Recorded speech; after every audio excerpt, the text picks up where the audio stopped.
خۆشەویستانی کورسانی و سڵاوتان لەوێ بە خۆشحاڵیەوە لەگەڵ هاوکارانم بەرنامەیەکی تری پانۆراماتان پێشکەشەکەین. ژمارەیەکی زۆری شار و شارۆچکە لە دەرەوەی ئیدارەی هەرێمی کوردستان و لە چوارچەوەی دەستوری عراقیشدا پێیان دەوترێت ناوچە کوردستانیەکانی دەرەوەی ئیدارەی هەرێم یاخود ناوچە جێناکۆکەکان. ماوەیەکی زۆر هەرچەندە بڕگە و بابەت و مادەی یاسایی لە چوارچەوەی دەستور هەیە، بەڵام کێشە هێشتا لە نێوان حکوومەتی عراق و حکوومەتی هەرێمی کوردستاندا هەیە سەبارەت بە پرسی ناوچەکانی دەرەوەی ئیدارەی هەرێمی کوردستان. کەرکووک کاتچەقی ململانەکان هەروەها لەگەڵ دەشتی نینەوە هێز و لایەنە سیاسەکانیش لە ئاسخۆیانەوە هەمیشە چاویان لەو ناوچانەیە و لەوەرەوەی ژمارەیەکی زۆری لایەنگر و دەنگدەریان لەوێت جگەلەوەی ناوچەی کوردستانین.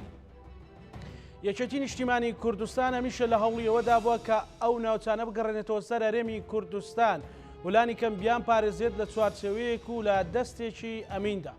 لە دوای کۆنگرەی یەکێتی نیشتیمانی کوردستانەوە هەوڵەکان چڕ بوونەتەوە بۆ ئەوەی کە هەم بتوانن لە ڕێگەی حکوومەتی هەرێمی کوردستان و هەوڵە سیاسیەکانیش بە شێوەیەک لە شێوازەکان بۆی ئەو فەراغ و درزە ئەمنیانەی کە کەوتۆتە نێوان پێشمەرگە و هێزە عراقیەکان بتواندرێت لە ڕێگەی پێشمەرگەوە پڕ بکرێتەوە و دوزار خاک و خەڵکی ئەم ناوچانە بپارێزن. هەوڵەکانی یەکێتی نیشتیمانی کوردستان چ لە ڕێگەی حکوومەتی هەرێمی کوردستان و چ لە ڕێگەی سیاسیەوە بەکوێ دەگەن و لە شوێن بۆ ئەوەی جارێکی تر پێشمەرگە بگەڕێتەوە ئەو ناوچانە و ئەو ناوچانە پارێزراو بێت. یەکێتی نیشتیمانی کوردستان و حکوومەتی هەرێمی کوردستان و لایەنە پەیوەندیدارەکان ئەبێت چی بکەن بۆ پاراستنی ناوچە کوردستانیەکان و بە تایبەتیش ناوچەکانی هەر چوار پارێزگای مووسڵ و سەلاحەدین و کەرکووک و دیالە. هەمووانە لە پانۆرامادا گفتوگۆی لەبارەوەکەی بمیوانداری هەریەک لا بەڕێزان بەڕێز محەممەد عوسمان لە پرسراوی مەڵبەندی کەرکووکی یەکێتی نیشتیمانی کوردستان کە لە کەرکووکەوە لەگەڵمانە، هەروەها داود جوندی لە پرسراوی مەڵبەندی شنگالی یەکێتی نیشتیمانی کوردستان کە لە دهۆکەوە لەگەڵمانە. سوپاس بۆ وەرد و میوانی عزیزم کاک محەممەد. کاک داوت سڵاو لە بەڕێستان، هەوڵەکانتان چی بۆ پاراستنی شار و شارۆچکەکان یاخود ئەو شوێنانەی کە دەشتی نینەوان و خوشک و براکانی ئێزدی لێیە و ئێوە لە کاتی فەرمانی بەسەر ئێزدیەکان هات خۆتان لەوێکو پێشمەرگەیەک لەوێ بوون و ژمارەیەکی زۆر لە فەرماندە و پێشمەرگەی حەزبەکەتان لەوێ بوون. ئێستا چی ئەکەن بۆی هەم هەماهەنگی لەگەڵ هێزە عراقیەکان دروست بکەن و هەمیش بتوانن ئەم ناوچەیە پارێزن چ لە ڕووی ئەمنیەوە بێ جارێکی تر لە دەستی داعش و هەمیش چ لە ڕووی پێشکەشکردنی خزمەتگوزاریەوە بێ؟ زۆر سپاس شەف باش خێراتنا ئەهوالی خۆی بەڕێژ دکەم مەسئولێ ماڵبەندێ کەرکووک و بڕاستی دەرفەتێک باشە یعنی و نیقاشێک باش سەر ئەوێ مەسەلەی بێتەکردن سەر مەسەلا ناوچەی دەرڤێ هەرێما کوردستانێ دیدەمەدە یعنی خاڵی گەلێک گرنگە و ئەهەمیەتە ئەوێ نەکێمیک و ناف هەرێما کوردستانی دەیە ژبەرک و هەرێما کوردستانی بێگومانەوەش ساڵە 91 وەرە نوع استقرارك سياسي واجتماعي ويا اقتصادي هتا برادك باش هاتيا كرن لي نيفي ملت كردستاني الدربي هرما كردستاني بويا هاتاكو سال 2003 بشترو خاندنا صدام حسين ونظام بعثي كوجار قادي اف مناطق كوجار دي كوچا وگرن سر هرما كردستاني ياكم بجن ارض كردستاني بدرستي بتام دست نشان كرن راستا بچند ريت قانوني هقل دسبيكجتا بريكو دستور عراقي دائمي 2005 بدا دان بريوجي القانون إدارة الدولة المرحلة انتقالي المادة بينجي وهاشتجي أما سلاحات إثارة كرنو أو لبس جدا غيب وبراستيجي يعني وك سياسة مداري هرما كردستان بدرستي يعني كاري ناوي مسألة شهر سر بكن راستا بشكش نشار سركرنا ومسألة جي قريداي بو هم اتفاقيات تبري روخاندنا صدام حسين القال هزت معارضة وهزت سياسية عراقية أوي وقت دو بيشت روخاندنا صدام حسين جي أو أنا أحزاب عرب ياكم بيشن اوبوزيون بشكل عام أوي وقت دو وانجي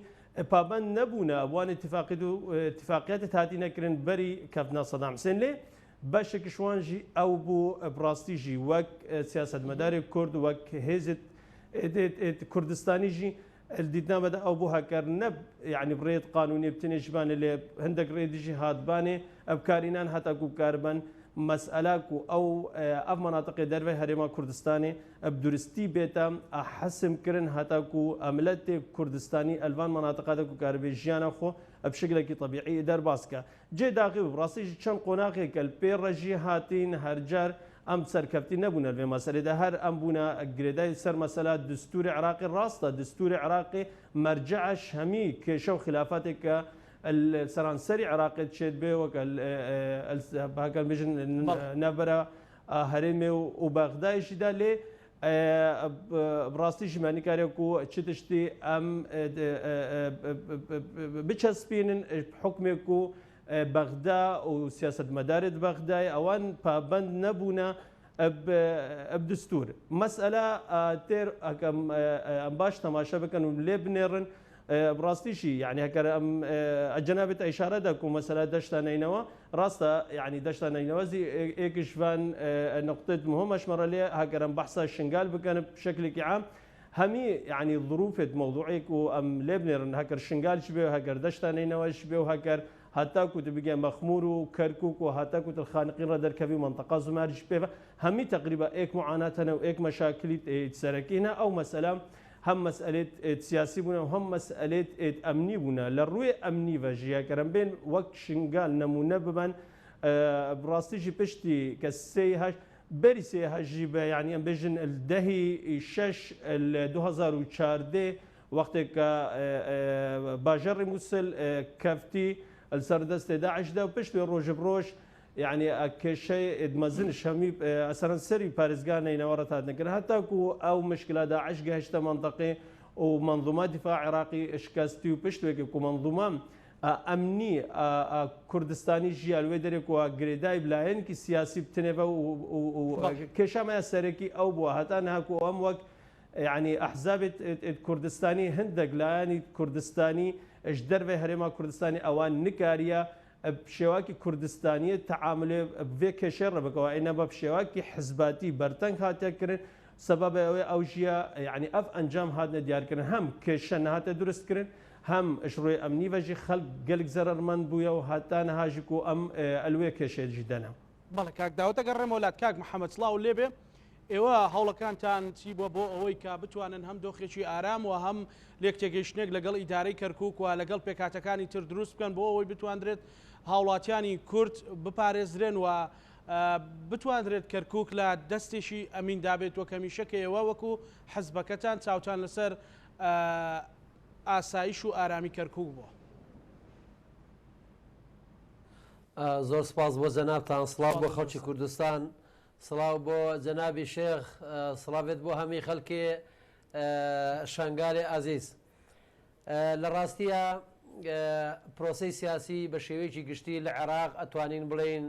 تا ڕادەیەکی زۆر ئاڵۆسکاوە و هەموو فاکتەرە ناوخۆیی و دەرەچیەکان بە شێوەیەکی گشتی هاتوونەتە سەرخەت کە پرۆسەی سیاسی تا ڕادەیەکی زۆر لە ڕێڕەوی ئەسلی خۆی لای داوە بە دەلیلی ئەوەی ئەگەبێ و سەردەمی سەرۆک مامزەلات بینەوە بەرچاوی خۆمان کە وەزعی عێراق و پەیوەندیەکانی عێراق لەگە وڵاتانی ناوچەکە و نێودەوڵەتی و هەروەها پەیوەندی ناوخۆیەکان و هەروەها بژانۆی ژێرخانی ئابووری عێراق ئەگەر مقارنەیەکی بکەین بە ئێستا دووشتی ئاسمان و ڕێسمانە کەواتە لێرەوە ئەبێ ئەو ڕاستیە هەموو لایەک بیزانێ کە پرۆسەی سیاسی بە شێوەیەکی گشتی ئەتوانین بڵین هەڵە بە دوای هەڵەیە هاتووە و تەنگژە دراوەتە دەست ئەوەی تر و قەیران دراوەتە دەست قەیرانێکی تر بەداخەوە ڕێگەی ڕاست و دروستی واقعەکە نەدۆزراوەتەوە. یعنی بۆ نمونە ئەگەر ئێمە لە سەردەمی ڕفراندۆمەوە کە دەست پێ بکەین جارێککە چونکە ئێمە لە 2023 تاکو 16 ئۆکتۆبەر ئێمە لە ناوچە کێشە لەسەرەکان دەوڵەت بووین.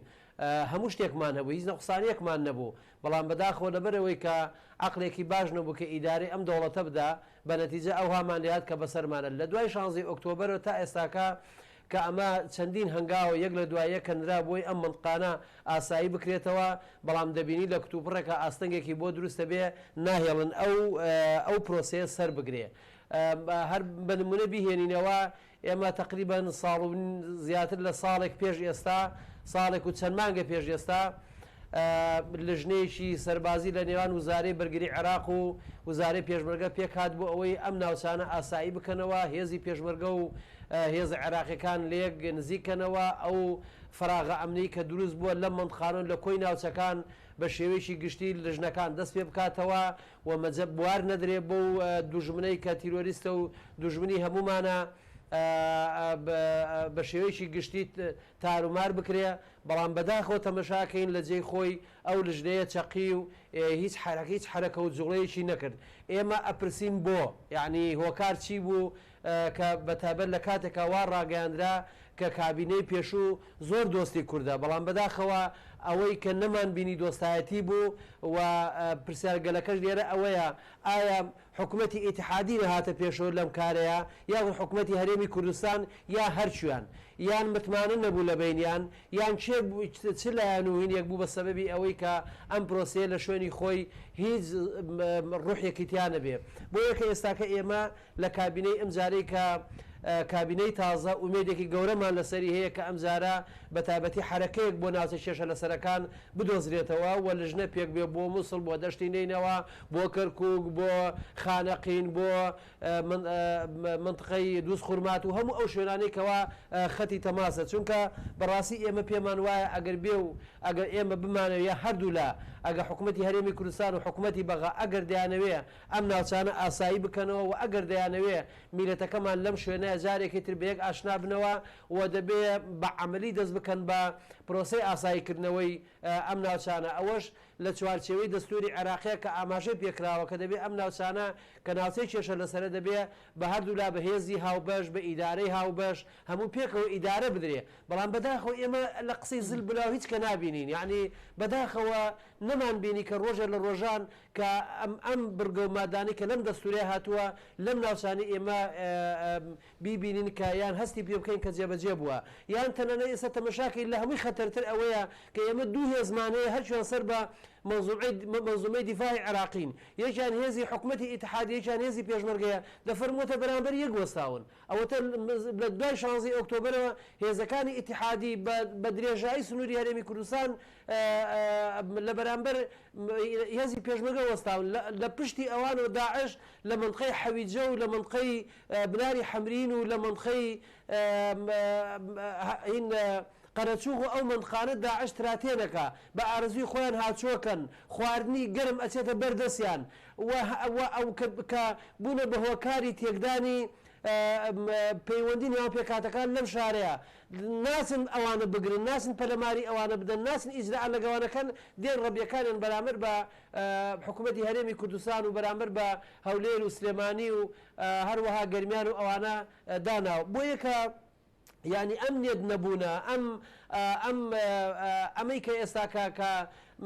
ئێمە وای ئەبینین ینی ئێمە نێتەکەمان باشە ئێمە دەمانوێت ڕێکەوین و ئێمە دەمانەوێت لیفات مادەوەی کە ڕوویدا کۆتایی پێبێ بەڵام بەداخەوە تا ئێستاکە ئەمە نابین بە دیوەکەی ترە تەمەشاکەین ئەگە ببینین لە ناو حکوومەتی ئیتحادیە بە تایبەتی لە ناو هەردوو وزارەی ناوخۆ و بەرگری ینی خەریکە کوردی تیان نامینەیە ئەنی ئێستاکە ئەگە تەمەشا بکەین لە ناو وزارەی دیفاع باوەڕ ناکەم کە هەمووی 40-50 زابطەیەکمان هەبێ کە لە پلە خوار بێ و کە بتوان وردە ببن بە نەواتی دروستکردنی جێشێک و خزمەتی ئەمینەکەن پرسیارەکە لێرە ئەوەیە ئایا وەزیری ناخۆی وزارەی ناخۆی هەرێمی کوردستان بۆچی کۆمەڵی خۆل ناکاتەوە بۆ ئەفسەرانی کەوا وردە ئیتر بیان خێتە ناو سوپاوە بیان خێتە ناو وزارەی داخلیەوە یعنی من تێناگەم ئەمە چێ ڕێگرە لە بەردەم ئەمەی ئەگە خۆمان ئەمیشانەکەین دەبێت تەماشای کێشەکە بکەین کێشەکە ئەمەلایەنێ و هەردوو لا کەم تەرخەمی لە هەردوو لا ئەبینین بەداخەوە نەیانتوانێت وەکو پێویست دەوڵەتداریکەن و خزمەتی ئەم میلەتە بکەنە ناوچەی کێشە لەسەرەکان باشە کاک محەممەد ینی شتێکێ بە پرسیارێکی لە هەوڵاتیان ئەوژەوێ کە ئێستا بەهۆی ئەوەی کە قەیرانێکی توندی داراییە دۆخەکە بە جۆرێکە ینی تەواوی خواستەکانی کورد لە هەرێمی کوردستان بۆ بەوەی کە چەند بڕە پارەمان لە بەخات دەستەکەوە بەرامبەر بە مەنافزی حدودی بێ یاخود بەرامبەر بە فرۆشتنی داهاتی نەوت بێ ینی بیرمان چۆتەوە ناوچە کوردستانەکان بیرچۆتەوە استراتیزێک بۆ ناوچانە بیرچۆتەوە ینی هەست ناکەی لێرەدا خەم ساردێک هەیە لەلایەن تەواوی کوردەوە بێڕای ئەوەی کە لە بەرامبەردا دەستی پێ خۆی بەڕاستی کاکزانە ینی بەڕاستی پرسیارێکی زۆر جەوهەریە و ئەمە هین ئەوەی ئێمە بەڕاستی لەسەری هەڵوێستە بکەین. ئێمە کاتی خۆی لە بەغدا بووین 4 ساڵ لە پەرلەمانی عێراق بووین بە هەموو لایەکمان ڕاگەیان گوتمان بابە واز بێنن لەم هەموو لێدوانی ئاگرینە واز بێنن لەوەی کە حدودمان سنوورمان بە خوێن نووسی واز لە ریفراندۆم بێنن واز لە هەڵکردنی ئاڵا بێنن واز زەمانە بێنن ئێمە ئاڵامان لە حەمرینە چی پێویستەکە ئەمە خۆمان توشکەین کە ئەمانە هەمووی کرا حکوومەتی عراقی بشیعە و سوننا کە بە حیاتی یەک نەبووە لە هەموو تەمەنێنە دژی یەک بوونا کەسی لەسەر ئاسی قەزەی کورد بوون بە یەک و هەم لە پەرلەمان و هەم لە حکوومەت و دوایش لە کۆدایشە لە 16 ئۆکتۆبرەوەی کە دیتان بەسەر ئەم میلەتیانە ئێمە خۆمان بەشێکین لەو عملیە سەقەتە یعنی وای لێ هاتەوە بەشێک لە قیادەی کوردستانی خۆی بەشێکە لە تێکدانی ئەم وڵاتە یعنی مەسەن با نمونەیەکی زیندوو بێنینەوە جێشێک هات کەرکوچی گرناومان ناداگیرکرد مشکلە نوێن ئەوە داگیرکەرە بەڵام هەر ئەم جێشە ئێستاکە وا هات زاخۆی گرت وا سوڕایەوە چۆ حدود و وا خەریکە ئەچێتەوە سێ گۆشەی ئەوەی کە پێڵێن حدودی هەر سێ وڵاتەکە هەمان هێزی حکوومەتی عێراقیە لەوێ پێڵێن هێزێکی ڕزگارکەر لە کەرکووکش پێڵێن هێزێکی داگیرکرد باش ئەمە قیادەت چۆنە بێ ئەوها بەم شێوەیە لەگەڵ میلەتەکەی خۆیان مامەڵە بکە وا بە ئاشکرا ئێمە ئەبینین لەم لاوە داعش دوو جا شنگالیان فرۆشت دوو جا کەرکووکیان فرۆشت ئەیانەیە بەم شێوەیە موچە بە خەڵک بدرێ ئەیانەیە بەم شێوەیە حکوومەتی عێراقی هاوکاریمان بکە ئێمە لە پێش ئەوەی کە بچینە بەغدا لە ساڵی 2003 ئەو کاتە دوو زۆنمان هەبوو یان بڵێن دوو هەرێممان هەبوو هەردوو هەرێمەکە مانگانە موچەی خەڵکیانەدا موچەی کە مۆزە کارمەندان و فەرمانبەرانەدا پێشمەرگەیانەدا پۆلیسیانەدا هی ئاسایش هەموو یعنی هەموو مانگێکەش ئەدرا من تێناگەم هەر ئێستا کە ئێستاکە پارەکە دوو قات و سەد قات زیادی کردووە باشە بۆ هەر ئێستاکە ناتوانن ئەم موچەیە بدەن ئیلا بێت چاوان لە بەغدا بێ من تێناگەم ئێستاکە ئێمە نەوتە کڕین یان نەوتە فرۆشین ئەگەر نەوتە فرۆشین کوا پارەکەی ئەی ئەگەر نەوتە کڕین ئەی بەچی ئەی کڕین لەبەر ئەوە سیاسەتێکی سەقەت و ئەتوانم بڵێم هۆکارە ناوخۆی و دەرەچیەکان بە شێوەیەکی گشتی بە شێوەیەکی سلبیانی ڕەنگیدایەوە و بە نەتیجە ئەو هامانەیەات کەمەی ئێستا بەسەرمان هاتووە ئێمە ئێستا نابێت تەمەشای ئەم دەقەیەکن کە چیمان بەسەراتەوە ئێمە دەبێت تەمەشای ئەوە بکەین کە هۆکار چی بوو وا نەتیجە ئەوهای لێ هات ئێستا ئێمە لەگەڵ نەتیجە ئەژین بۆ یەکە ئێمە لە ڕابردووە هۆکارەکان هەمووی بەغەڵەتی هات و چەند هاوارمان کرد جۆمان لێ ڕانەگیرا بە نەتیجە ئەمە نەتیجێ بەسەرمان هاتەوە بۆ یەکە دەبێت چاوەڕوانی ئەم نەتیجە چاوەڕوانی نەتیجەی خراپترش بکەین چونکە تا ئەم دقەیە هەندێک لە بەداخەوە لە قیادەی کوردستانی تا ئێستا نەهاتووەتەوە هۆش تا ئێستاکە ئامادە نین لەگەڵ حیزبەکان مامەڵە بکەن لەگەڵ بەغدا مامەڵە بکەن لەگەڵ ناوخۆ مامەڵە بکەن هەتا ئێستاکە ڕێکەوتنی ژێربەژێری 50 ساڵە و نەوت فرۆشتن و بۆ ئاگاداریتان تا کورد ما بێ جاری کە چای بە مەلەفی نەوت ناکەوێت چونکو مەلەفی نەوت بۆ 50 ساڵ لای تورکیایە ئەگە بتوێ هەر ڕێکەوتنێک لەسەر هەرێمی کوردستان بکەی لەسەر مەلەفی نەوت و قسات ئەبێ بچی لەگە تورکیا ڕێکەی و تورکیاش هەموو نەوتەکەمانی برد و ئێستا هاوردێتی ساروخی پێکڕیوە و بە پارەی ئەو نەوتە ئەیدا بە ساروخ و ساروخەکەش دێن لە کوونەواسی ئەچێ لە ژن و منداڵی فەقیر و هەژارەدا بۆ یەکە ئەمەیە سیاسەتی سەقەت بە نەتیجە ئەوهامان لێهاتوە من ئومێد دەکەم ئێستاکەش بەبەرێ ماوە کە حیزب ڕێکخراوە سیاسی کوردستانیەکان پێکەوە دابنشن گفتوگۆ بکەن بە دوای چارەسەرا بگەڕن ئێمە هەتاکەی هەر کەسە لە سنگەرێک و لە گردێک و لە شاخێک و لە منطقێکەوە بەرامبەر یەکگرین و دنیاش پێمان پێ بکەن ئەوە ئێستا ئەوە تورکە پێمان پێکەن ئەوە ئێرانەکانە پێمان پێکەن ئەوە عێراقیەکانە پێمان پێکەنن کە مال ئەسف شەدید ئێمە لە سێ محافظەیە نەتوانین پێکەوە حکوومەتی ئیدارە بدەین باشە خۆ ئەوەمان دێنێتە بەرشاو کە ئەوەی کە چۆن کاتی خۆی شەریف پاشا کە هەوڵی دا دەوڵەتێ بۆ کورد دروست بکاو کە عوسمەت الئومەم و هەموو ئەمانە پێی رازی بوون کە بەشێک لە ڕێز عەشەرەکان و لە شێخەکان نەیانێش دروست بێ خۆ ئێستاش هەمان تاس و حەمامە بەڵام ئێستا گۆڕاوە بۆ دوو گروپی تر بۆ دوو حیزبی تر بۆ کۆمەڵە ئەمەی تر بۆ یەکە من مێ دەکەم بینەوە سەر خۆمان ئێمە کۆمەڵە کادرین لەخوارە شعور بەماکەین یعنی معقولە قیادەی سیاسی کوردستانی شعور بەمەنەکە بەڵێ ئەگەر ڕێمەولات کاک محەممەد ئەگەر ڕێمەولات هەڵبەتە ئەمە لە نیگەرانی پەرۆشی خۆتانە کە کاریگەری لە سەناتۆ کوردستانیەکانش دروست کردووە بەڕێز شێخ داود یعنی ئێوە کوێچێتی نیشتیمانی کوردستان چه ئەجێندایەکتان هەیە بۆ ناوچە کوردستانیەکانی سنووری پارێزگای مووسڵ ینی هەرچەند ئەجێندایەکی گشتیتان هەیە بەڵام ئێوە خۆتان مەسەلەن تایبەتمەندی هەیە و شوێنە بریندارە هێشتا ژن و کچی ئێزدی لە دەستی داعشن بەشێکیان هێشتا گۆڕی بە کۆمەڵی هێشتا شنگال ئاوادان نەکراوەتەوە سنوون وەزعی بۆ پێویست نییە خانەسۆر وەزعی وەک پێویست نییە ئەمانە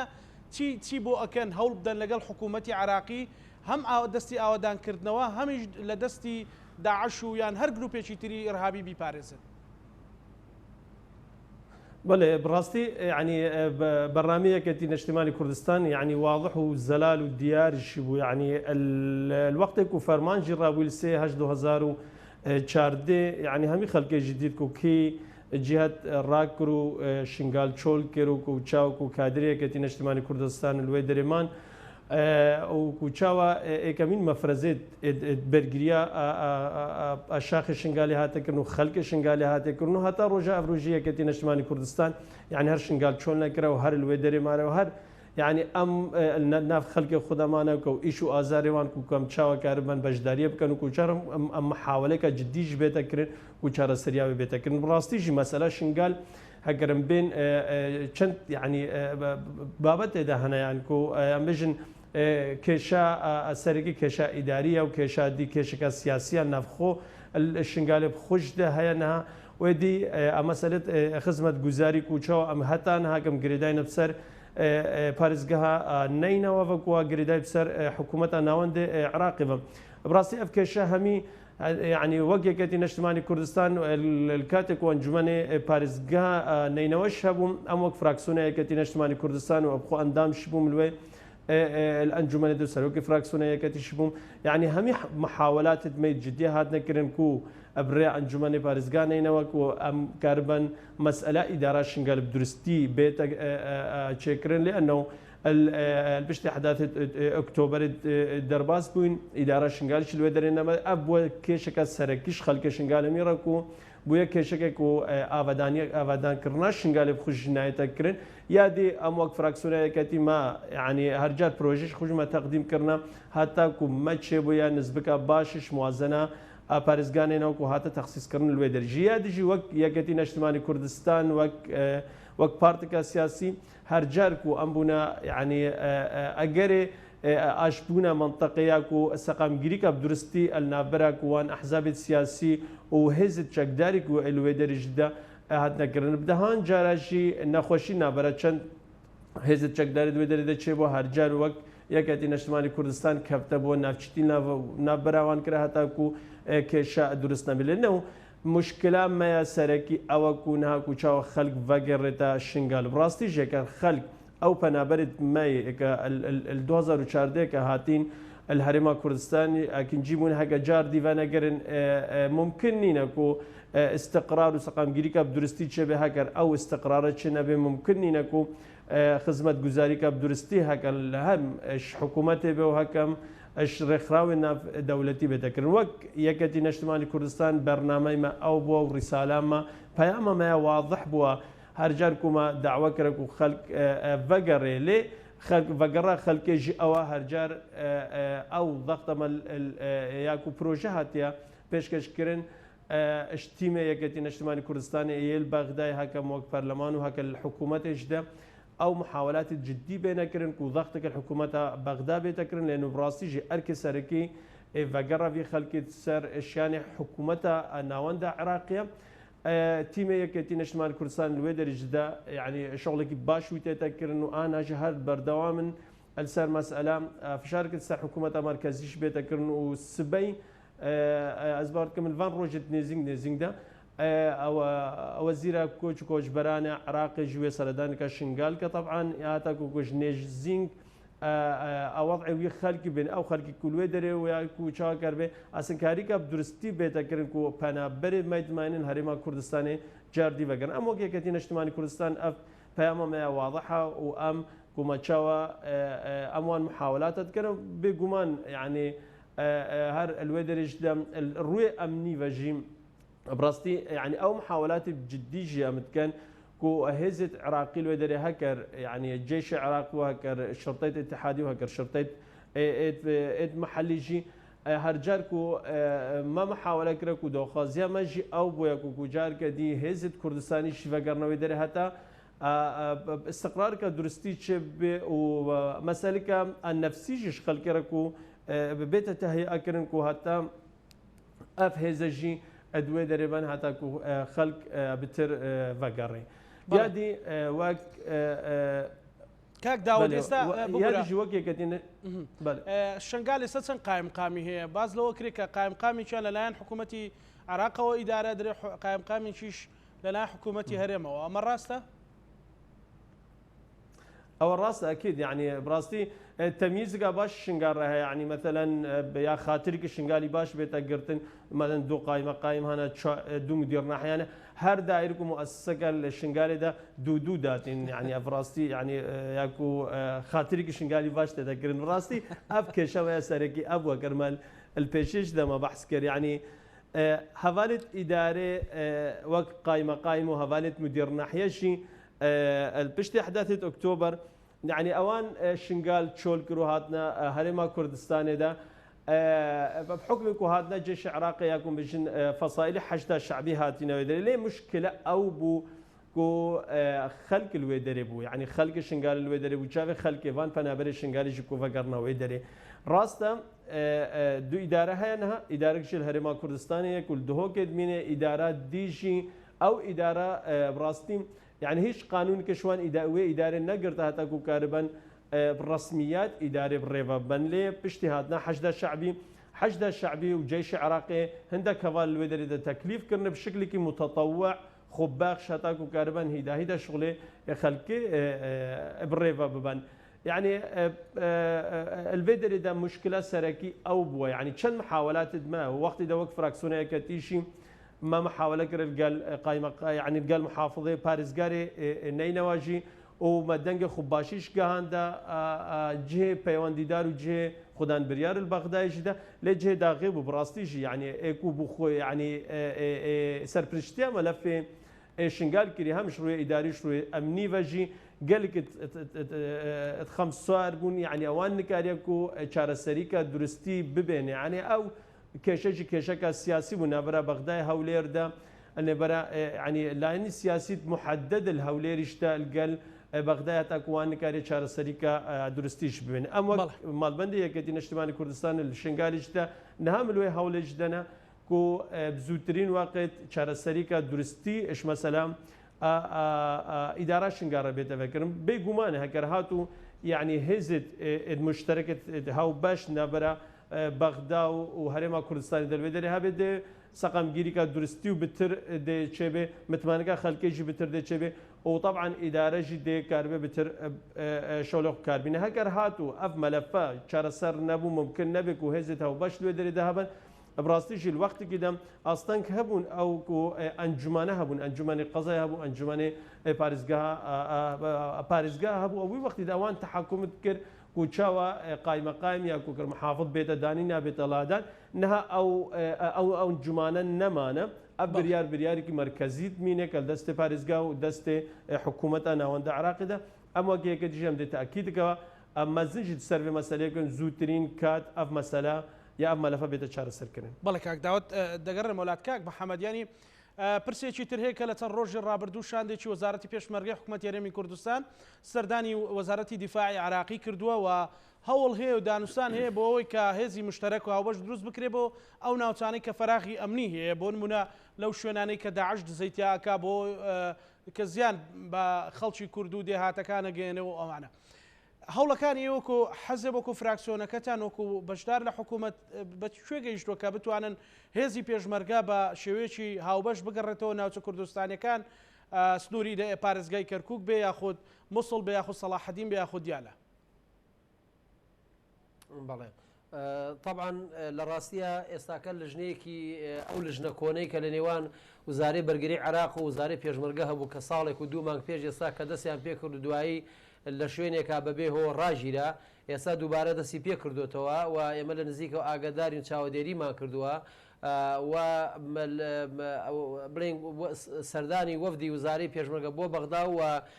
لە ماوەیەکی کورتە وزارەی بەرگری عراقی بە هەمان شێوە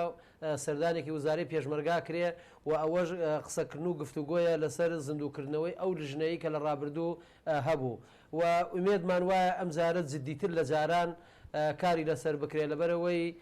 ئەوەی کە لە ڕابردوو هەبوو بەداخەوە ینی ئەتوانین ناوی بنین شکست یان نازە هەر ناوێکی لێ بنەی بەڵام ئەم جارە ئومێدێکمان هەیە بە کابینەی تازە بە تایبەتی کازمی کە پێچێت جددیتر بێ لەو مۆزوعەیە و کۆمەڵێ مەلەفی زۆر گەورەش بەسەر بەڕێز کازمیا کەوتووە و هەم مەلەفی ئەمنیە مەلەفی حدودە مەلەفی پێکاتەکانە مەلەفی یەکلاکردنەوەی ملبلانەکانی نێوان ئەمریکا و ئێرانە لە عێراق هەموو ئەمانە بەسەریەکە کەڵەکە بوونە و بۆ یەکە لەم کاتەیە بەڕێز کازمیش پێویستی بە جۆرێ هاوکاری حکوومەتی هەرێمی کوردستان و هێزی پێشمەرگەیە چونکە فەراغێکی ئەمنی گەورە لەم منقانە دروست بووە بۆ ئەمە بەستا هەم لژنەکان لە هەوڵان و هەم ئێمەش کە وەکو یەکێتی نیشتیمانی کوردستان لە کەرکووک لەم ماوە نزیکانە زنجیرەیە کۆبنەوەمان لەگەڵ پێکاتەکانی کەرکووک کردووە و لە کۆی ئەتوانین بڵین کۆبنەوەکانمان یەکەم جا بۆ خاوکردنەوەی ئەو گرژەی کە لە ڕابردووە هەبوو دووەم هەنگاو بنین بۆی کە چۆن وردە تەطبیعی ئەوزاعی کەرکووک بکەین و ناوچەکە بە ئاراستەی پێکەوە کارکردنی زیاتر بەرین جگە لەوەش کە ئێمە بە تایبەتی ئێستا لە کەرکووکە ئەتوانین بڵێن مۆزوعی کۆرۆنە بۆ خۆی ئەم پەتایش ئەم ڤایرۆسەش کاریگەری گەورەی دروست کردووە لە کەرکووک و ناوچەکەیە بۆ یەکە ئەمە دیسان زاریکە پاڵمان پێوە ئەنا بۆ ئەوەی کە زیاتر دەستی هاوکاری و برایەتی بۆ یەکتر درێژ بکەین چونکە ئەگەرنا ئەم شارە لەبەردەمی ئەتوانین بڵێن خەتەرێکی گەورەدایە و ئێمە هەر بۆ ئەو مەبەستا هەر چۆن لە ڕابردووە مؤسسەی مام کە کۆمەڵێک پێداویستی پزیشکی خۆپارێزی پزیشکی هاور دە کەرکووک کە بە سوپاسەوە هەموو لە ڕێی پارێزگاری کەرکووک و لە ڕێی بەڕێوەبەرایەتی گشتی تەندروستی کەرکووک دابش کرا بەسەر شوێن و جێگاکانە هەر بە هەمان شێوە وا بڕێرە ڕۆژی دووشەممەش مەوادێکی زۆری خۆپارێزی و پشکنین بۆ کەرکووک بێ هەم لەلایەن هەمان مؤسسەوە کە دیسانێمە هەوڵ دەین بە میکانیزمێکی گونجاو دابەشی بکەین وە جگەر لەوەش کە ئەو پەیوەندیانەی کە سەرتاکەیمان یامڕی لە ڕابردوو هەمان بۆ ئێستا تەجدیدەکەینەوە هەنگاوەکان بە ئاڕاستی ئیجابیان ڕۆیشتووە و پەیوەندەکانمان زۆر تونند و تۆڵ بووە و جگەر لەوەش ئێمە کۆمەڵە مەلەفی مهممان لەم شارە هەیە کە ئەو مەلەفانە هەمووی وا کاری لەسەرەکەین کە لەوانە مەلەفی تەندروستیە مەلەفی پەروەردەیە مەلەفی ناوخۆیە مەلەفی زەوی و زەوی خشتوکاڵەکانە مەلەفی ئەمنیە مەلەفی هێزی هاوبەشە ئەمانە مەلەفی تاقەیە پێتان وانە بێ ئەمەوە کارێکی ئاسانە ئەتوانین لە کوتوپڕێکە هەمویان لە ماوەیەکی دیاری کراوە هەموو ئەمانە تێپەڕێنی چونکە دەست و بەرژەوەندی و ئەتوانین بڵین کێشەی جۆرا زۆری تایە لە دەرەوەی ئەم هەنگاوانە و ئومێدمان وایە ئێمە هەم وەکو مەڵبەندی ڕێخستنی کەرکووک و هەم ڕێخستنەکانمان و هەم لە ڕێ ئەندامانی پەرلەمانمان کە ئەوانش هیمەتێکی باشیان کردووە بە هەموو لایەکمان بتوانین بەم ئاڕاستەیە بڕۆین هەم ئاساییکردنەوەی ناوچەکە لە ڕووی ئەمنیەوە و هەم ئاساییکردنەوەی ناوچەکە لە ڕووی پێکهاوتەکانەوە لە ڕووی کۆمەڵایەتیەوە لە ڕووی ئابوووریەوە و لە ڕووی تەوازنی بەشداریکردن لە حکوومەت کە ئەمەش بۆ خۆی ینی هەنگاوێکی زۆر زۆر گرینگە کە ئێمە بەم ئاڕاستەیە بڕێن چونکە ئێمە بەنەتیجە چەند پێکاتەیەکین لەم شارە ئەم پێکاتانە هەمومان داوای ئەوە ئەکەین یان پێمان خۆشە یان دەبێ هەرواژ بێ کە بەشدار بین لە سونعی قەرارە کە لە سونعی قەرار بەشدار بێ حتمەن بەشداری حکوومەتەکەی کە بەشداری حکوومەتت کرد ئەبێ جارێکتر بە ڕێخستنەوە و بە تەنزیمکردنەوەی ئیدارە و ئیدارەی شار و ئیدارەدانی خەڵکەکە و میلەتەکەمان لەبەر چاو بگیرێ بۆ یەکە هەنگاوەکان بەردەوامە بێ و پێشمان وایە تێگەیشتێکی باش بۆ ئەم قۆناغە لە نێوان پێکاتەکان هەیە و لە ماوەی ڕابردووشا کە ئەوەی هەر کێشێک ڕوبەڕوومان بوو بێتەوە توانیمانە لە ڕێی گفتوگۆ و دانیشتنەوە تا ڕادێک چارەسەریکەین ئەوەی دەمینێتەوە بۆ ئێمە کە مەلەفی ئەمنی زۆر گرینگە کە ئەوەی ئێستاگە کە هەردوو وزارەی دیفاع و پێشمەرگەکەوا خەریکن و ئێمە لە نزیکەوە ئاگامان لە وردەکاریەکان هەیە ومێ دەکەین ئەوانش بگەنە خاڵێکی هاوبەشیان ڕێکەوتنێژی هاوبەش چونکە بە نەتیجە ئەم ناوچەیە لە ڕووی ئەمنیەوە مستەقر نییە یعنی وای لێ هاتووە گەبڵەی ڕۆژ ئاوای کەرکووک کەمە بەسمان حەویجەوە ئەو مندخانەیە تا ئەم دقەیکە قسەشەکەین لەو ناوانە کۆمەڵی هێزی تیرۆریست لەو ناوچەیە بوونیانەیە یعنی ڕۆژانە لەگەڵ هێزەکانی حکوومەتی ئیتحادیە تووشی پێکدادان و هەڵچوون و تێکچوون ئەبن و ئەمەش ئاماژەیە بۆ ئەوی کە ناوچەکە نەتواندراوە بپارێزەوە ئەم هێزەشی لەم ناوچەیە ئەم هێزە هێزێکی ینی شارەزان نییە هێزێک نەیتوانیوە بە تەواوەتی لە مەلەفی ئەمنیە نەزەحەت بێنێت چونکە هەم شارەزای ناوچەکەنین هەم خەڵکەکەش ناناسن بۆ یەکە ئەمەش بۆتە کێشە بۆ هەم بۆ ئێمە هەم بۆ میلەتەکە هەم بۆ هەموو لایەکمان بەڵام خۆشبەختانە ڕەنگە ئەم کێشانە کەمتر ناوچە کوردستان بڵین ناوچەکان ناوچە کوردیەکان باوا بڵین کەمتر لە ناوچە کوردیەکان ئەم کێشانە هەیە بڵین نییە هەیە بەڵام بەقەدەر ئەوەی کە لەو ناوچانە هەیە لە ناوچەکانی ئێمەیە ئەوە نیە ئەوەش جێگەی ئەوە ئومێدێکی گەورەی بۆی کە میلەتەکەمان هەمیشە کە ویستێتی بە ئاشتی و بە ئارامی بژێ و هەمیشە دوور بۆ لە شەڕ و لە کوشتن و لە تاوانکردن و لە یەککوشتن و یەک قبول نەکرد ئێمە ئومێد دەکەین ئەمە باشتر و باشتر جێگیر بێ و بتوانێت شوێنی خۆی بگرێ هەمە هەنجیتان لەگەڵ ئیدارەی شارەکە چۆنە بۆ نمونە مەسەلەن لە پۆلیس لە قایدی قواتی عملیاتی کەرکووک مەسەلەن لەگەڵ مەحافظ لەگەڵ هەمووانە هەمانجیتان چۆنە بۆی مەسەلەن لەگەر کوردێک غەدری لێکرایان بە جۆرێک لە جۆرەکان ویسترا سوء استفادە لە قەرارێکی کۆنی سەردەمی بەعز بکرێ و بتوان ڕێگری لێ بکەن لە ڕاستیە کاکزانە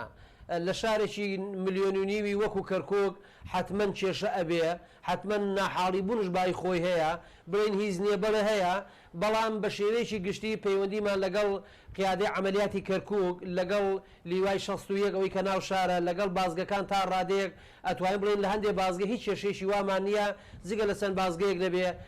هەندێک ڕۆژانە وردە کێشەمان بۆ دروستە بێ ئەو ژوان لە هەوڵی چارەسەرکردنەوە کەواتە لەگەڵ هێزەکانی ئیتیحادیە ناڵین کێشەمان نییە بەڵام بە شێوەیەکی گشتی ئەتوانین لەگەڵای ئیدارە بکەین سەبارەت بە حکوومەتی مەحەلی و مەحافزی کەرکووک و هێزەکانی ئاسایشی ناوخۆ زۆر باشین ئەتوانم بڵێم هیچ کێشەیەکی ئەو تۆ نییە و ئەوەی لێرە کە کاری پێکرێ قانون مەجرای خۆی تا ڕادەیەکی زۆر بینیوە ئەتوانین بڵێن بە شێوەیەکی باش ئەڕوا لەگەڵ مەحافزی کەرکووکە تا ڕادەیەکی زۆر ئەتوانین بڵێن پەیوەندیەکانمان ئاساییە و هەر کێشێکش بێتە بەردەمان توانیمانە تا ڕادێکی باش هەوڵ بدەین بۆ چارەسەرکردنی بەڵام بەڕاستی دێتان ناشارمەوە عنی هەندێک بەرپرس لەم شارە هەیە جێی سقەنین جێی باوەڕ نین لەگەڵ تا دێن لەگەڵ تا دانشن ینی دەست بۆ دەم نابن و زۆر ئستعدادی هەموو ئستعدادێک دەرە بڕن بەڵام کە تەمەشاکەی بەکردەوە دوای ئەوە دەرناچێ و سەبارەت بە پێکاتەکانش ئێمە لەگەڵ کۆی پێکاتەکانی کەرکووک لەگەڵ برایانی مەسیحیمان تورکمانمان عەرەبمان ڕۆژانە سەردانمان هەیە ئەوان دێن ئێمە چین ئەتوانین بڵین تا هیچ جۆرە کێشەیەک لە نێوان پێکاتەکان نییەوە تا ڕادەیەکی باش تێگەیشتەکانش هەیە ئەوەی کە بۆ ئێمە و بۆ هەموو لایەکمان کێشەیە مەسلەی ئەم ڤایرۆسی کۆرۆنەیە کە بۆ ئەم خۆناغە ئەتوانین بڵێن کاریگەریشی گەورەی دروست کردووە و لەسەر هەموو لایەکمان ئێمە ئومێد دەکەین لایەنی پەیوەندیدار و وەلایەنە خێرخوازەکانش بتوانن زیاتر دەستی هاوکاری بۆ بەڕێوەبەراتی تەندروستی کەرکووک دروست بکەن تاکو بتوانین لەو مشکلانە شتێپەڕێنین کاک محەممەد ینی ئێوە بۆ ئەوەی بەتەواتی بپڕژێنە سەر ئەوەی کە خزمەتی کەرکووک بکەن چ شتێک ڕێگرە لەوەی کە ئێستا بۆ نمونە چەند گرنگ بوو بۆ ئێوە هەموو کوت لە کوردستانیەکان لە ئەنجومەنی نوێنەرانی عێراق پاڵپشتی شەنگال کەرکووک مەخمور مەسەلەن خانەقین هەموو خورماتوو بن و لە هەرێمی کوردستان مەسەلەن ئێستا هەرچەندە دەستەی ناوچە جێناوەکان هەیە بەڵام تا ئێستا دەست بەکار نەبوو ینی ئەو گرێ و گۆڵانەی کە لەلایەن خودی قیادەی کوردی و ڕوبەڕووی ئێوە بنەوە وەک ئاستەنگیان بۆ ئێوە دروست کردووە ئاستەنجی ڕاستەوخۆ بێت چ ناڕاستەوخۆ بێ هەندێک ئاستەنگی ڕاستەوخۆ دیارە هەندێکی ناڕاستەوخۆیە چی ئەمانەتیان بۆ ئێوە دروست کردووە بەڵێ خۆی ڕامت کێشا بۆ ئەوەی هەندێک سەراحەتر هەندێک قسە بکەم بەڵێ لە ڕاستیە ئێمە لە دوای 16 ئۆکتۆبرەوە محافزی کەرکووکی خۆمان بوو بەڵام بەداخەوە لایەنێکی کوردستانی نەکەر خۆی ئامادە نەبوو تەنانەت پارەشی دایە بە عەرەبەکان کە گوتی مەچن لەو کۆبنەوەی ئامادە نەبن بۆ ئەوەی محافزێک دەنگ لەسەر محافزێک نەدرێ بۆ کەرکووک ئەمە جگە لە ناوخۆی کوردی هیچ کێشەیەکی ترمان نەبوو یعنی ئەمە زۆر بە ئاسانی بەدوای دەستمانەوە دووەم کە ئەوەی بۆ ئێمە زۆر ناخۆشە کۆمەڵە بەڕێوەبەر و بەڕێوەبەری گشتی وە چەند قامێک هەموو ئەمانە هی کورد بوون کە ئێستاکە برادرانی هەولێرمان ئەمانیان تەسلیمی برا عەرەبەکانمان کردووە ئەو پۆستانیان هەموو داوەتە دەست عەرەبەوە ئەمەش بۆ خۆمان ئەمە کێشەیەکی ترە جگەر لەوە ئەگەر ئێمە بمانەوێت لە کەرکووک بتوانین بە شێوەیەکی باشتر مامەڵە بکەین و ئەبێ هەوڵ بدەین ڕێکەوتنێکی تازە لەگەڵ بەغدا بکەین وە کۆی لایەنە سیاسیەکان پێکەوە بتوانین ببین بە یەک تیم و ئەتا ئەم دووبەرەکەیە بمینێ بەداخەوە میلەتەکەمان لە هیچ شوێنێک لە ناوچە شێشە لە سەرەکان ناتوانێت وەکو پێویست بە دەوری خۆی هەڵسێ و هەر هەمان جێش و هەر هەمان ئەو جەماعەتەی کە ئێستاکە لە کەرکووکن هەر هەمان جێش لە مووسڵن بەڵام بەداخەوە برادرانی هەولێر لەگەڵ مووسڵام مەکەمەکەیان نییە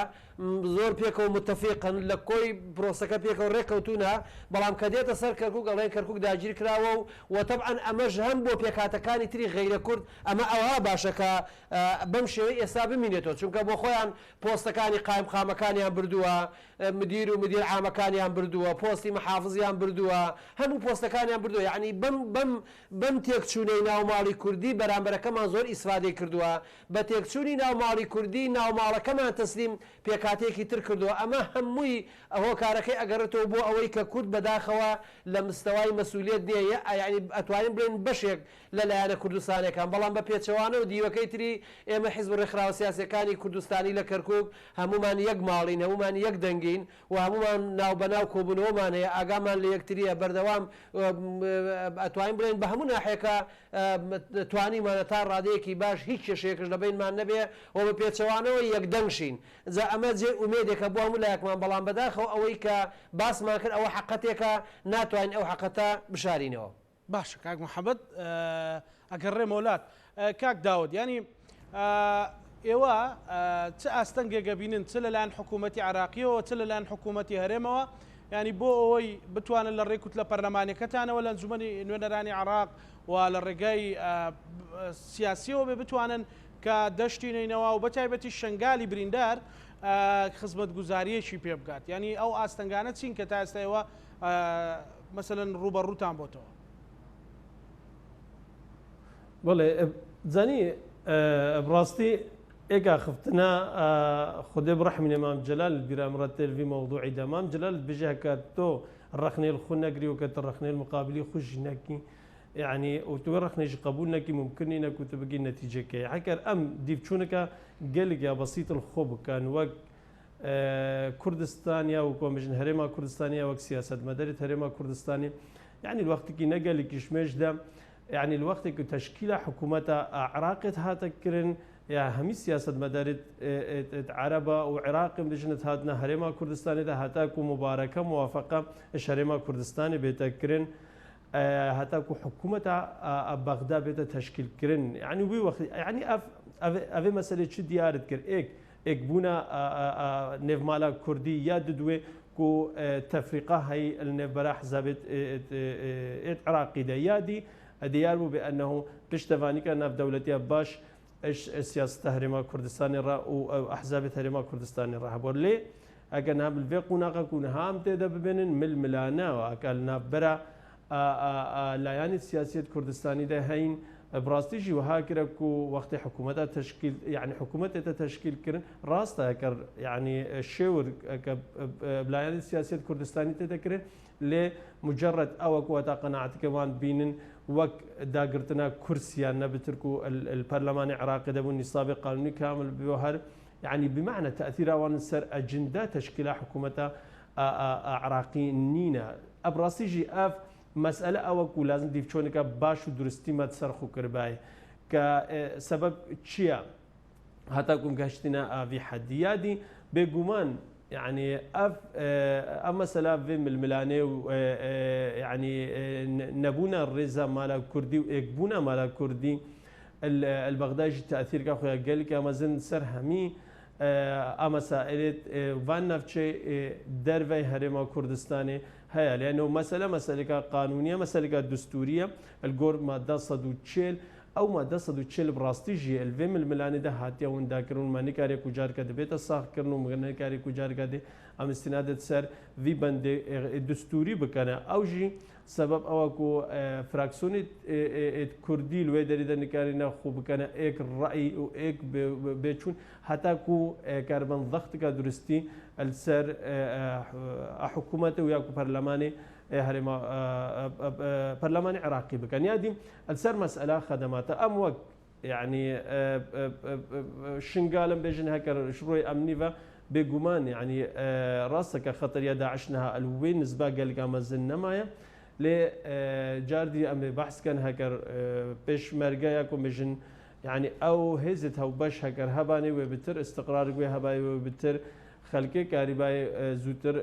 افاغري تسر مساله دي تسر مساله افادان كرنيجي بجمان يعني النبونا اتفاق كدرستي نبره هزت كردستان دوان كاريكو بروجيك بدرستي تقديم بكن الرئاسه البرلمان العراقي اكو مش الفراكسيون ديجيكو قناعتك موان به لانه مسالك الحكومه البرلمان العراقي صلاحيات وان هنا وك اش ميزانيه طوارئ وكاربا مبالغ زياده كوفيتا تخصيص كرن هر دفرك اكو هاد بيت حساب كرن كو او دفرش اش دفرت كارثه هاتينا كرن يعني الشنقال ايك شوان منطقه بو كو هاتي بله دوماهي دعاي بيامي برستان والله يعني دوماهي بياما ما أواك وداخوازيا ما أواك سركداتيا كردستاني بشكل عام أفي ملات كردستاني البرجاوي خدين براستيجي يعني أف ملات جناها يعني كو هافجة قرباني وتضحيات داين ورجل الشارع الكردستاني بني براستيجي يعني أف ملات قلق بريشان بو يعني أف قيادة كردستانية يكون الملانيت كالسرخاترة حزبيات سرخاترة برجو الديني شخصيجي ولازم تحملها مسؤوليتها مزن بكم لازم أو بكو أو تنازلات بكم نمجرد بيجي أزمة وكسكي دنينا يعني أف ملات قلقونها لازمك وأف ملات بقيتها استحقاقات إخو بله قالك سباس كاك محمد دواسرن زي برستان لكركوكوا كا بو خزمت كردني كرد لو ناوتانا بەڵێ طبعا ئێمە لە ڕاستیە ئێستا کۆمەڵێک مەلەفی گەورە لە کەرکووک بۆتە ئاستەنگ لەبەر دەمانە واگە ئەو مەلەفانە جێبەجێ نەکرێت تەسەورەکەم کێشەی زیاترمان بۆ دروستە بێ و ئەو مەلەفانەش هەم مەلەفی تەندروستیە پەروەردەیە ناوخۆیە کشت و کاڵە زەوی و زارە و مەلەفی ئەمنیە بازگەکانە و هەروەها ینی کۆمەڵێک مەلەفی ئەوەمان هەیە و مەلەفی هێزی هاوبەشمانەیە و ئێمە داواکارین حکوومەتی ئیتیحادی بە تایبەتی سەرۆگۆزیران کە ئەم مەلەفانە لەبەر چاو بگرێ و بۆ ئێمە بۆ ئەو مەبەستەش جەنابی فەخامەتی سەرۆ کۆمار و بە حکمی ئەوەی کە ئەو حامی دەستورە پارێزەری دەستورە و هاوکارمان بۆ لەو چوارچێوەیە ئومێد دەکەین زیاتر بتوانین ئەم مەلەفانەی کە لەبەر دەستمانە چونکە ئەمە کێشەی هەموو لایەکمانە واتە کێشەی تورکمانە کێشەی عەرەبە کێشەی کووردە و بتوانین هەمومان پێکەوە ئەم مەلەفانە پاڵێکی پێوە بنێن و بەرەوپێشی بەرین و پێشم وایە ئەمە زیاترش خۆی لە تەشکیلەی یان پێکهێنانی حکوومەتی تازە ئەبینێتەوە بە تایبەتی لەو وزارەتانەی کەوا زۆر کاریگەرن کورد کەسا نسبەی کەمیتیاماوە هەوڵ بدەین لەو وزارەتانە نسبە بدەنەوە کورد تاک و هەمومان پێکەوە لەسەرەوە دابنشین کێشەکان چارەسەر بکەین. بەڵێ زۆر سپاس بۆ بەڕێز محەممەد عوسمان لە پسراوی مەڵبەندی کەرکووکی یەکێتی نیشتیمانی کوردستان کە لە کەرکووکەوە لەگەڵمان بەرەوە سپاس بۆ بەڕێز داود جوندی لە پسراوی مەڵبەندی شنگالی یەکێتی نیشتیمانی کوردستان کە لە دهۆکەوە لەگەڵمان بوو. ئینەرانی خۆشەویست لەگەڵ هاوکارانم پانۆرامەیەم شۆمان پێشکەشکردن تا بەرنامەی داهاتوو بەخواتان ئەسپێرم هەموو لایەکتان سەلامەت بن.